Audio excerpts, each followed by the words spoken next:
बच्चों सुप्रभात। आज हम करेंगे जनसंचार पाठ का अगला पार्ट। भारत में जनसंचार माध्यमों का विकास। भारत में आज जनसंचार के आधुनिक माध्यम जिस रूप में मौजूद हैं, यानी कि उपस्थित है हमारे सामने, उसकी प्रेरणा भले ही पश्चिमी जनसंचार माध्यम रहे हों, लेकिन हमारे देश में भी जनसंचार माध्यमों का इतिहास कम पुराना नहीं है। यानी कि हमारा जो जनसंचार माध्यम का इतिहास है वो काफी पुराना है। बड़ी सहजता के साथ इसके बीज माने होता है इसका जो हमारे देश में प्रारंभ होने का समय है, पौराणिक काल के मिथकीय पात्रों में मिलता है या पात्रों में खोजा जा सकते हैं। इनका जो बीज है वो पौराणिक पात्रों में मिलता है। जो काल्पनिक पात्र थे, मिथकीय पात्र थे, उनमें खोजे जा सकते हैं।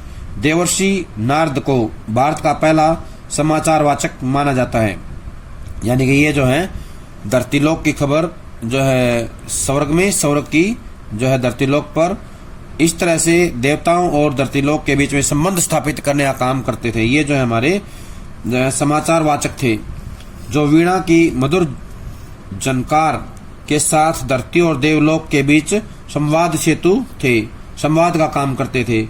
उन्हीं की तरह महाभारत काल में महाराज धृतराष्ट्र और रानी गांधारी को युद्ध की झलक दिखाने और उसका विवरण सुनाने के लिए जिस तरह संजय की परिकल्पना की गई है, वह एक अत्यंत समृद्ध संचार व्यवस्था की ओर इशारा करती है। यानी कि महाभारत में संजय और पौराणिक काल में देवर्षि नारद जो है, ये जो है हमारे संवाददाता थे, समाचार वाचक थे। जन भावनाओं को दरबार तक पहुंचाने और राजा का संदेश जनता के बीच प्रसारित करने की समृद्ध व्यवस्थाओं के उदाहरण बाद में भी दिखाई पड़ते हैं। चंद्रगुप्त मौर्य, अशोक जैसे सम्राटों के शासनकाल में स्थायी महत्व के संदेशों के लिए शिलालेख और सामयिक और तात्कालिक यानी कि उसी समय संदेशों के लिए कच्ची स्याही या रंगों के से संदेश लिखकर प्रदर्शित करने की व्यवस्था और मजबूत हुई। यानी कि संदेशों को लिख करके जो है प्रदर्शित किया जाता था, जैसे स्तंभ पे लिख दिया या किसी दीवार पे लिख दिया, इस तरह से। तब बाकायदा रोजनामचा लिखने के लिए कर्मचारी नियुक्त किए जाने लगे और जनता के बीच संदेश भेजने के लिए भी सही व्यवस्था की गई। लेकिन भारतीय संचार परंपरा की खासियत यह भी रही है कि दरबारों के समानांतर हमारे यहाँ लोक माध्यमों की भी सुलझी व्यवस्था मौजूद रही है। इसके संकेत प्रागैतिहासिक काल से ही मिलते हैं। भीमबेटका के गुफा चित्र इसके प्रमाण हैं। यह समानांतर व्यवस्था बाद में कठपुतली और लोक नाटकों की विविध शैलियों के रूप में दिखाई पड़ती है। देश के विभिन्न हिस्सों में प्रचलित विविध नाट्य रूपों, कथावाचन, बाउल, सांग, रागनी, तमाशा, लावनी, नौटंकी, जात्रा, गंगा गौरी, यक्षगान आदि का विशेष महत्व है। इन विधाओं के कलाकार मनोरंजन तो करते ही थे, एक क्षेत्र से दूसरे क्षेत्र के संदेश पहुंचाने और जनमत निर्माण करने का काम भी करते थे। लेकिन जनसंचार के आधुनिक माध्यमों के जो रूप आज हमारे यहाँ हैं, वे निश्चय ही हमें अंग्रेजों से मिले हैं। चाहे समाचार पत्र हों या रेडियो, टेलीविजन या इंटरनेट, सभी माध्यम पश्चिम से ही आए। हमने शुरुआत में उन्हें उसी रूप में अपनाया, लेकिन धीरे धीरे वे हमारी सांस्कृतिक विरासत के अंग बनते चले गए। चाहे फिल्में हों या टीवी सीरियल, एक समय के बाद वे भारतीय नाट्य परंपरा से परिचालित होने लगते हैं। इसलिए आज के जनसंचार माध्यमों का खाका भले पश्चिमी हो, लेकिन उनकी विषय वस्तु और रंग रूप भारतीय ही हैं, चूंकि उसकी भूमिका भी कहीं अधिक बढ़ चली है। इसलिए जहां वह शासक वर्ग के लिए राष्ट्र निर्माण की दिशा तय करता है, वहीं जनता की भागीदारी भी सुनिश्चित करता है। जनसंचार माध्यमों के वर्तमान प्रचलित रूपों में प्रमुख हैं समाचार पत्र, पत्रिकाएं, रेडियो, टेलीविजन, सिनेमा, और इंटरनेट, इन माध्यमों के जरिए जो भी सामग्री आज जनता तक पहुंच रही है, राष्ट्र के मानस यानी कि मानस का निर्माण करने में उसकी महत्वपूर्ण भूमिका है। अब ये जो चित्र दिए गए हैं ये हमारे चित्र हैं शिलालेख का उदाहरण या संदेश पहुंचाने का। प्राचीन काल में जो संदेश पहुंचाने का जो उदाहरण था ये है।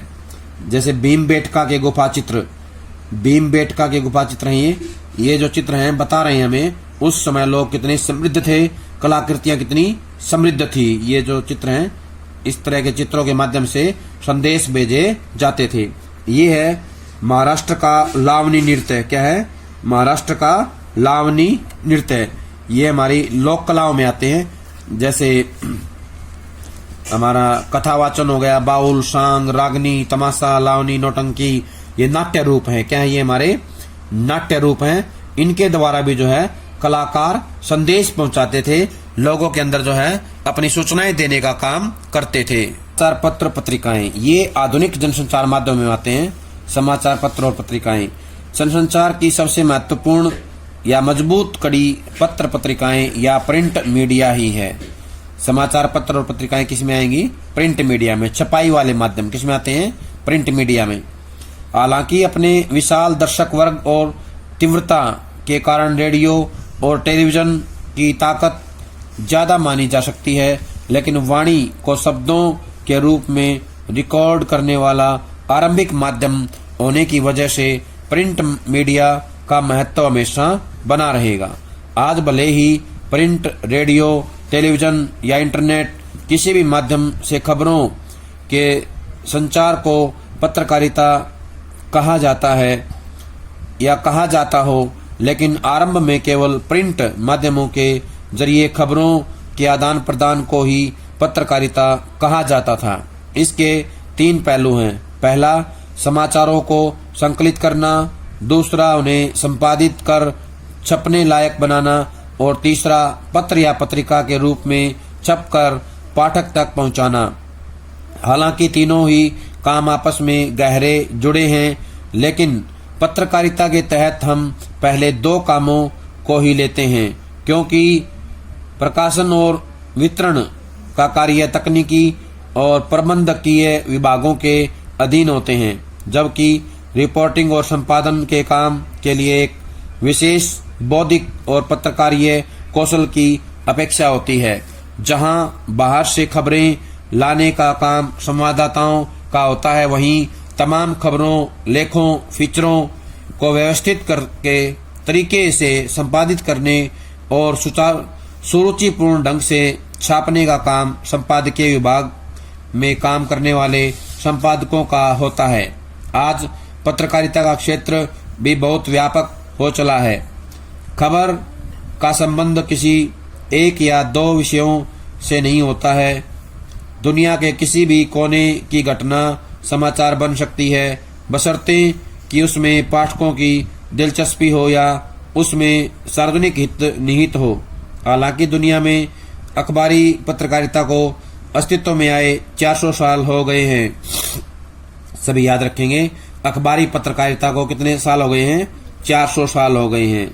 लेकिन भारत में इसकी शुरुआत 1780 से 81 में जेम्स ऑगस्टस ईकी के बंगाल गजट से हुई, जो कलकत्ता से निकाला था, जबकि हिंदी का पहला साप्ताहिक पत्र उद्दंत मार्तंड भी कलकत्ता से ही सन 1826 में पंडित जुगल किशोर के संपादन में निकाला था। कहना है कि 400 साल पहले जो है अखबारी पत्रकारिता को अस्तित्व में आए हुए हो गए हैं 400 साल। और जो शुरुआत हुई थी भारत में पत्रकारिता की 1780 से। कब से हुई थी? 1780 में जेम्स ऑगस्टस ईकी के बंगाल गजट से। कब से हुई थी? 1780 में जेम्स ऑगस्ट ईकी के बंगाल गजट से हुई, जो कलकत्ता से निकाला गया। और हिंदी का जो पहला साप्ताहिक पत्र है उद्दंत मार्तंड है। क्या है? उद्दंत मार्तंड। ये भी कलकत्ता से 1826 में निकाला गया। कब निकाला गया? कलकत्ता से 1826 में। किसने? पंडित जुगल किशोर ने। किसने निकाला? पंडित जुगल किशोर शुक्ल ने जो है निकाला था। तो ये उदाहरण दे रखे हैं यहाँ पे। इंडिया टुडे, इंडिया टुडे जो है ये अखबार है। आउटलुक ये पत्रिका है। साप्ताहिक जो है ये हिंदुस्तान है, सप्ताह में एक बार निकलती है पत्रिका। तो ये अतीत की कुछ प्रमुख पत्रिकाएं हैं। क्या है ये? अतीत की पत्रिकाएं। और ये वर्तमान में कुछ प्रमुख पत्रिकाएं हैं।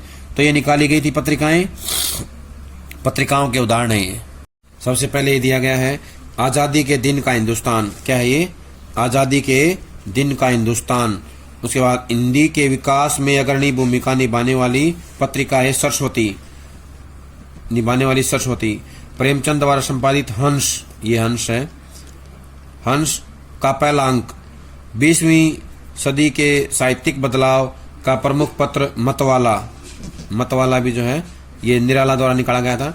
बनारसी दास चतुर्वेदी द्वारा संपादित जुलाई 1947 का विशाल भारत, जुलाई 1947 का विशाल भारत। ये जो विशाल भारत है 1947 का है, जुलाई 1947 का। ये जो है बनारसी दास चतुर्वेदी द्वारा संपादित था। बनारसी दास चतुर्वेदी द्वारा संपादित किया गया था। क्या नाम इसका? इसका नाम है क्या? विशाल भारत। और ये मतवाला जो है सूर्यकांत त्रिपाठी निराला द्वारा संपादित किया गया था। 20वीं सदी के साहित्यिक बदलाव का प्रमुख पत्र है ये। क्या है? 20वीं सदी के साहित्यिक बदलाव का प्रमुख पत्र मतवाला है। के विकास में शुरुआती अखबारों और पत्रिकाओं ने बहुत महत्वपूर्ण भूमिका निभाई। इस लिहाज से भारतेंदु और हरिश्चंद्र का नाम हमेशा सम्मान के साथ लिया जाएगा, जिन्होंने कई पत्रिकाएं निकाली। आजादी के आंदोलन में भारतीय पत्रों ने अहम भूमिका निभाई। महात्मा गांधी, लोकमान्य तिलक और मदन मोहन मालवीय जैसे नेताओं ने लोगों को जागरूक बनाने के लिए पत्रकार की भी भूमिका निभाई। गांधी जी को हम समकालीन भारत का सबसे बड़ा पत्रकार कह सकते हैं, क्योंकि आज़ादी दिलाने में उनके पत्रों ने महत्वपूर्ण भूमिका निभाई। तो यहाँ पे प्रश्न आएगा, बहुत इंपॉर्टेंट है। समकालीन भारत का जो पत्रकार है या सबसे बड़ा पत्रकार किसे कहा जाएगा? महात्मा गांधी। किसको कहा जाएगा? समकालीन भारत का सबसे बड़ा पत्रकार कौन है? महात्मा गांधी। आजादी के पहले के प्रमुख पत्रकारों में गणेश शंकर विद्यार्थी, माखनलाल चतुर्वेदी, महावीर प्रसाद द्विवेदी, बाबूराव, विष्णुराव पराड़कर, प्रताप नारायण मिश्र, शिवपूजन सहाय, रामवृक्ष बेनीपुरी और बाल मुकुंद गुप्त हैं। ये पत्रकारों के नाम हैं, तो सभी को याद करने हैं। 2 नंबर में या 1 नंबर में प्रश्न आएगा कि आजादी के पहले के प्रमुख पत्रकार कौन कौन से हैं, तो ये नाम आएंगे। उस समय के महत्वपूर्ण अखबारों और पत्रिकाओं में केसरी, हिंदुस्तान, सरस्वती, हंस, कर्मवीर, आज, प्रताप, प्रदीप और विशाल भारत आदि प्रमुख हैं। तो ये जो है उस समय के महत्वपूर्ण अखबार और पत्रिकाओं में आते हैं। उस समय के महत्वपूर्ण अखबारों और पत्रिकाओं में आते हैं। लेकिन जहां आज़ादी से पहले पत्रकारिता का लक्ष्य स्वाधीनता की प्राप्ति था, वहीं आज़ादी के बाद पत्रकारिता का लक्ष्य बदलने लगा। शुरुआती 2 दशकों तक पत्रकारिता राष्ट्र निर्माण के प्रति प्रतिबद्ध दिखती थी, लेकिन उसके बाद उसका चरित्र व्यावसायिक और प्रोफेशनल होने लगा। यही कारण है कि कुछ लोग कहते हैं कि आज़ादी से पहले पत्रकारिता एक मिशन थी, लेकिन आज़ादी के बाद उसका लक्ष्य बदल गया। ये गतिविधि है। अपने प्रिय समाचार पत्र या पत्रिका के बारे में 300 शब्दों की एक टिप्पणी लिखिए। उसमें उसकी खूबियों और खामियों को स्पष्ट कीजिए। यह भी बताइए कि आप वह समाचार पत्र या पत्रिका कब से पढ़ रहे हैं या रही हैं। क्या आप रोज अखबार पढ़ते हैं या पढ़ती हैं? क्या आप पूरा अखबार या पत्रिका पढ़ते हैं या पढ़ती हैं? क्या आपको लगता है कि आपका पसंदीदा अखबार या पत्रिका आपको सूचना, शिक्षा और मनोरंजन देता है? यानी कि जो कोई भी एक समाचार पत्र या पत्रिका जो है उसके बारे में अपने विचार व्यक्त करने हैं। वो अच्छा है तो क्यों है, नहीं है तो क्यों नहीं है। ये है हमारा बंगाल गजट, 1780 में प्रकाशित होने वाला भारत का पहला अखबार है। क्या है ये? भारत का पहला अखबार जो 1780 में प्रकाशित हुआ था, इसका नाम है बंगाल गजट। क्या नाम है? बाद वह एक व्यवसाय बन गई। आज़ादी के बाद जो है पत्रकारिता व्यवसाय बन गई। आज़ादी के बाद अधिकतर पुरानी पत्रिकाएं बंद हो गई और कई नए समाचार पत्रों और पत्रिकाओं का प्रकाशन शुरू हुआ। आज़ादी के बाद के प्रमुख हिंदी अखबारों में नवभारत टाइम्स, जनसत्ता, नई दुनिया, राजस्थान पत्रिका, अमर उजाला, दैनिक भास्कर, दैनिक जागरण और पत्रिकाओं में धर्मयुग, राजस्थान पत्रिका, साप्ताहिक हिंदुस्तान, दिनमान, रविवार, इंडिया टुडे और आउटलुक का नाम लिया जा सकता है। इनमें से कई पत्रिकाएं बंद हो चुकी हैं। आज़ादी के बाद के हिंदी के प्रमुख पत्रकारों में सच्चिदानंद, हीरानंद वात्स्यायन, रघुवीर सहाय, धर्मवीर भारती, मनोहर श्याम जोशी, राजेंद्र माथुर, प्रभास जोशी, सर्वेश्वर दयाल सक्सेना, सुरेंद्र प्रताप सिंह का नाम लिया जा सकता है। तो ये हैं आज़ादी के बाद के समाचार पत्र और पत्रिकाएं और उनके जो हैं लेखक या उस समय के जो हैं पत्रकारिता में भाग लेने वाले महान लेखक या महत्वपूर्ण लेखक। ये था हमारा समाचार पत्र और पत्रिकाएं यानी प्रिंट मीडिया। अब आएगा इलेक्ट्रॉनिक, जिसमें रेडियो, टेलीविजन आएंगे। रेडियो, पत्रिकाओं के बाद जिस माध्यम ने दुनिया को सबसे ज्यादा प्रभावित किया वह रेडियो है। सन 1895 में जब इटली के इलेक्ट्रिकल इंजीनियर जी मार्कोनी ने वायरलेस के जरिए ध्वनियों और संकेतों को एक जगह से दूसरी जगह भेजने में कामयाबी हासिल की, तब रेडियो जैसा माध्यम अस्तित्व में आया। तो अब प्रश्न आएगा यहाँ पे, रेडियो का आविष्कार किसने किया? तो बताएंगे जी मार्कोनी ने। किसने किया? जी मार्कोनी ने। कहाँ के थे ये? इटली के। कहाँ थे? इटली के थे ये। कब किया? 1895 में। कब किया? 1895 में इसका आविष्कार किया। किसने? जी मार्कोनी ने। इटली के थे ये। इसके बाद अगला है, पहले विश्व युद्ध तक यह सूचनाओं के आदान प्रदान का एक महत्वपूर्ण औजार बन चुका था।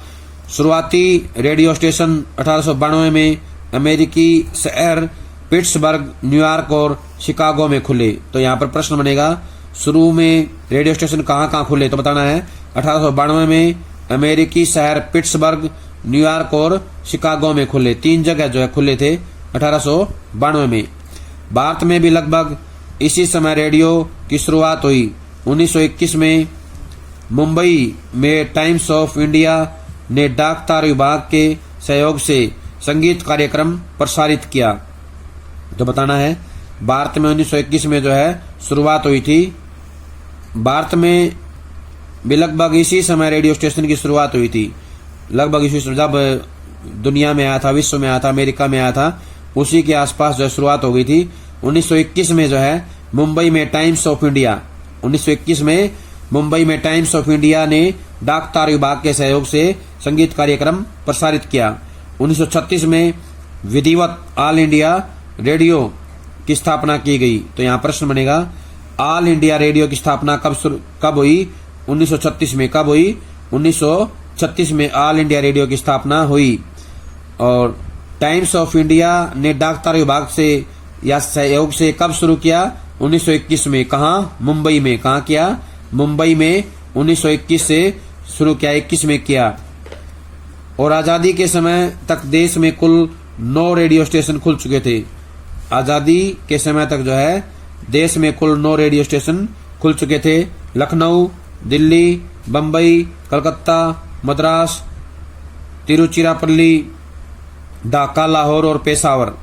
तो यहाँ पे प्रश्न आ सकता है 2 नंबर में कि आजादी के समय कितने स्थानों पर रेडियो स्टेशन खुले थे, उनके नाम बताइए। तो बताना है 9 रेडियो स्टेशन खुले थे। उनके नाम है लखनऊ, दिल्ली, बम्बई, कलकत्ता, मद्रास, तिरुचिरापल्ली, ढाका, लाहौर और पेशावर। जाहिर है इनमें से 3 रेडियो स्टेशन विभाजन के साथ पाकिस्तान के हिस्से में चले गए। आजादी के बाद भारत में रेडियो एक बेहद ताकतवर माध्यम के रूप में विकसित हुआ। एक धर्मनिरपेक्ष, लोक हितकारी राष्ट्र के जनमाध्यम के तौर पर देश के नवनिर्माण में आकाशवाणी की महत्वपूर्ण भूमिका रही है। सूचना और शिक्षा के अलावा देश की सामाजिक संस्कृति को उभारने और राष्ट्रीय नवनिर्माण के लिए शुरू किए गए कार्यक्रमों को एक आवाज देने का काम रेडियो ने किया। आज आकाशवाणी देश की 24 भाषाओं और 146 बोलियों में कार्यक्रम प्रस्तुत करती है। तो प्रश्न आएगा यहाँ पे, आकाशवाणी जो है देश की आकाशवाणी कितनी भाषाओं में करती है प्रस्तुत कार्यक्रम? तो 24। कितनी बोलियों में? 146। 24 भाषाओं और 146 बोलियों में कार्यक्रम प्रस्तुत करती है। देश की 96% आबादी तक इसकी पहुंच है। तो प्रश्न आएगा, कितनी प्रतिशत तक पहुंच है इसकी? 96% आबादी। कितनी? 96% आबादी तक पहुंच है। 1993 में एफएम की शुरुआत हुई। कब हुई? 1993 में। प्रश्न आएगा, एफएम कब शुरू हुआ? 1993 में।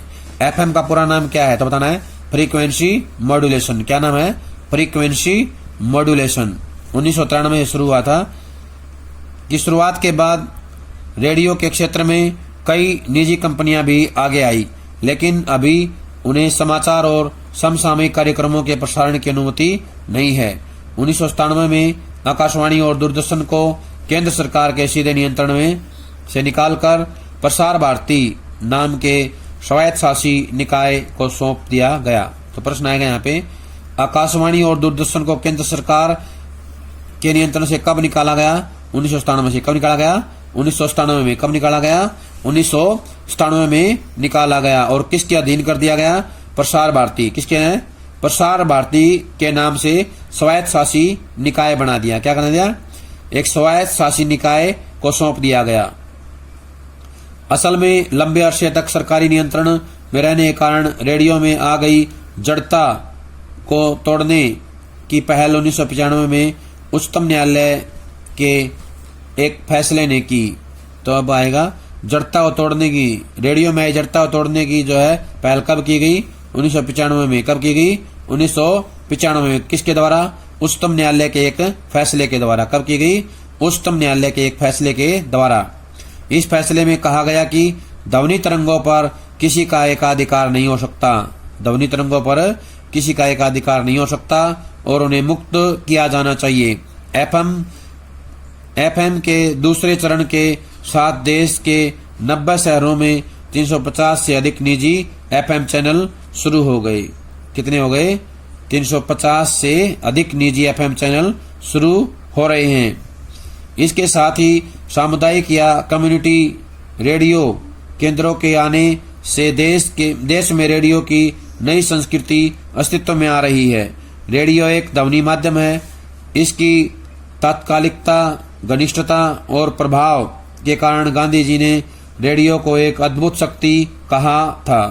तो प्रश्न आएगा, रेडियो को अद्भुत शक्ति किसने कहा था? महात्मा गांधी ने। किसने कहा था?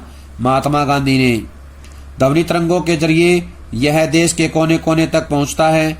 दूर दराज के गांव में जहां संचार और मनोरंजन के अन्य साधन नहीं होते, वहां रेडियो ही एकमात्र साधन है बाहरी दुनिया से जुड़ने का। फिर अखबार और टेलीविजन की तुलना में यह बहुत सस्ता भी है। इसलिए भारत के दूर दराज के इलाकों में लोगों ने रेडियो क्लब बना लिए हैं।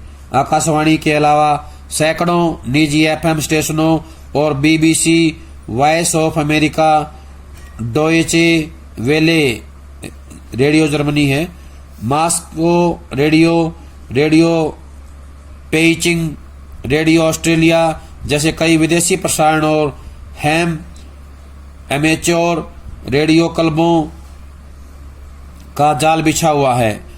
स्वतंत्रता समूह द्वारा संचालित पंजीकृत रेडियो स्टेशन है ये हैम एमेच्योर रेडियो क्लब। ये डायग्राम या इसके अंदर बताया गया है कि आकाशवाणी से कितने लोग जुड़े हुए हैं देश के। तो बताना है 96%। जनता के बीच आकाशवाणी का दायरा, यानी कि आकाशवाणी रेडियो जो है जनता के बीच में 96% लोगों में लोकप्रिय है। 96% लोग जो है इससे जुड़े हुए हैं। ट्रांजिस्टर गतिविधि, अपने ट्रांजिस्टर पर आकाशवाणी के स्थानीय केंद्र से प्रसारित होने वाले कार्यक्रमों को सुनिए। विशेषकर 8 बजे सुबह और रात्रि 8:45 बजे हिंदी में प्रसारित होने वाले राष्ट्रीय समाचार बुलेटिन सुनिए। इसके साथ ही शाम 7:30 बजे बीबीसी हिंदी सेवा से प्रसारित होने वाले समाचार भी सुनिए। आकाशवाणी और बीबीसी के समाचार बुलेटिन की तुलना करते हुए 300 शब्दों में एक आलेख तैयार कीजिए और कक्षा में शिक्षक के सहयोग से इस पर चर्चा कीजिए। यानी कि एक लेख लिखना है, उसमें अंतर बताना है आकाशवाणी और बीबीसी के समाचार बुलेटिन में क्या अंतर है, ये बताते हुए जो है तैयार करना है। प्यारे बच्चों, ये था हमारा जनसंचार माध्यम पाठ का जो है पार्ट नंबर 3। इसको सभी अच्छे सुनेंगे, पढ़ेंगे और याद करके अपनी कॉपी में लिख लेंगे। कॉपी में लिख लेंगे और उसको साथ साथ याद जरूर करना है।